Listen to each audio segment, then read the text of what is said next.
Hello guys, welcome to my channel. আমি আজকে তার মায়ের বাৎসরিক পুজো তো সেই উপলক্ষে সবকিছু শেয়ার করবো। তো দেখো তারা মা তো যাই হোক, তোমরা বুঝতে পেরেছো আমাদের কিসের অনুষ্ঠান চলছে। এটা ছিল 21শে বৈশাখ, 5ই মে। এই দিনেই মাকে প্রতিষ্ঠিত করা হয়েছিল।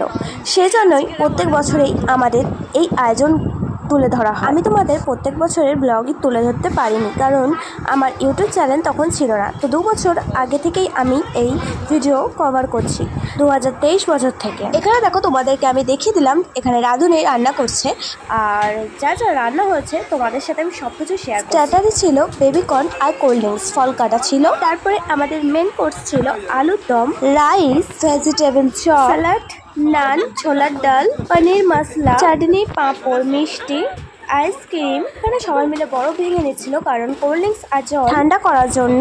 তো যাই হোক, এই দিনটা আমরা বড় করেই আয়োজন করি। সেই থেকে রীতিমতো অনুযায়ী আমাদের পুজোটা এই দিনেই, মায়ের বাৎসরিক পুজো হয়, আর এই দিনেই অনেক বড় করে খাওয়ানো হয়। আমি তোমাদের সাথে প্রথম থেকেই পুজো শেয়ার করেছি, এই লাস্ট ভিডিও হচ্ছে এটা। মায়ের ঘর সাজানো থেকে বাড়ি সাজানো থেকে সবগুলোই আমি তোমাদের সাথে শেয়ার করেছি। আমাদের ভিতরের বাড়ির কোনো ডেকোরেশন তোমাদের সাথে শেয়ার করিনি, তাই লাস্টে আমি তোমাদের সাথে সবকিছু শেয়ার করে দিলাম। এই যে আমার ফ্যামিলির সবাই বসে আছে, আর এই যে আত্মীয় স্বজন সবাই চলে এসেছে। একটা দিনের জন্যই কত না সুন্দর করে সাজানো হয়, তাই না? তারপরেই যখন দিনটা চলে যায় তখন কতই না মন খারাপ হয়, আর যখন দিনটা আসে তখন দিন গুনতে থাকা হয় যে কবে আসবে কবে আসবে। তারা মায়ের কাপড় কিনতে যাওয়া হয়, ঘর গোছানো হয়, কারোর কোনো ব্যস্ততা থাকে না। এই একটা দিনের জন্যই সব আত্মীয়রা এক জায়গায় থাকে, তাই না? তো যাই হোক, আমাদের বাড়ির রাস্তাটা এইভাবে লাইট দিয়ে দেখো সাজানো হয়েছে। পুরো ব্লগটাই তোমাদের সাথে আমি দেখাচ্ছি, আর পুরো মেন গেটের সাজানো হয়েছে সেটাও তোমাদের সাথে আমি দেখাচ্ছি। চলো।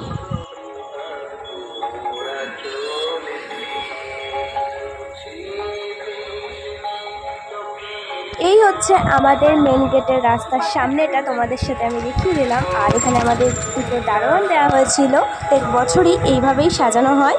আর এই যে আমি আমাকে দেখিয়ে দিলাম আমাদের আজকে সে ভিডিওটাই তোমাদের সাথে আমি শেয়ার করছি।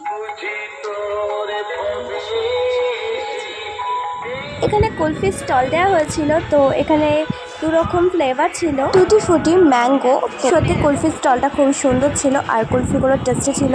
টুটি ফুটি আর ম্যাঙ্গো ফ্লেভারটাও দারুণ ছিল। আর এই যে এইভাবে তোমাদেরকে বানিয়ে দেবে। আর এখানে আমি আগেই বলেছি এখানে চাটারে ছিল, এগুলো অনেক কেউ খেতে বসে গেছিল। এই যে আমার মামির মেয়ে দিদি আর জামাইবাবু হাসছে আমি ভিডিও করছি বলে। আর এখানে দেখো সবাই খাচ্ছে, আমি সেই ব্লগটাও তোমাদের সাথে আমি শেয়ার করেছি। আর এই যে ইনি আমাদের পুজো করেছেন, এনারা দুজনই ছিল, রূপম আর প্রীতম। আর এখানে পেশাপেশি এখানে সকলে খাচ্ছিল। তারপরে আমরা লাস্ট 12:30টার সময় বসে পড়েছিলাম সবাই মিলে খেতে। দিদি, জামাইবাবু আর এখানে বাবু খাচ্ছিল, আর এখানে আমরাও বসে পড়েছিলাম, আমি, মা, দিদি, বিশ্বদা সবাই মিলে বসে পড়েছিলাম। এই যে তোমাদের আমি আগেই বলেছি আমাদের মেনু কি হয়েছে, তো আর বললাম না। যারা এতক্ষণ ধরে আমার ভিডিওটা দেখছিল, একটা লাইক করো আর আমার চ্যানেলটা সাবস্ক্রাইব করো। আর যারা আমার পেজে নতুন আছো তারা চটপট আমার চ্যানেলটাকে সাবস্ক্রাইব করে দাও। আরও নতুন নতুন ব্লগ আসছে। তো আমার ভিডিওটা এই পর্যন্ত। আমার ভিডিওটা ভালো লাগলে লাইক করো, কমেন্ট করো, আমার চ্যানেলটাকে সাবস্ক্রাইব করো। তো টাটা।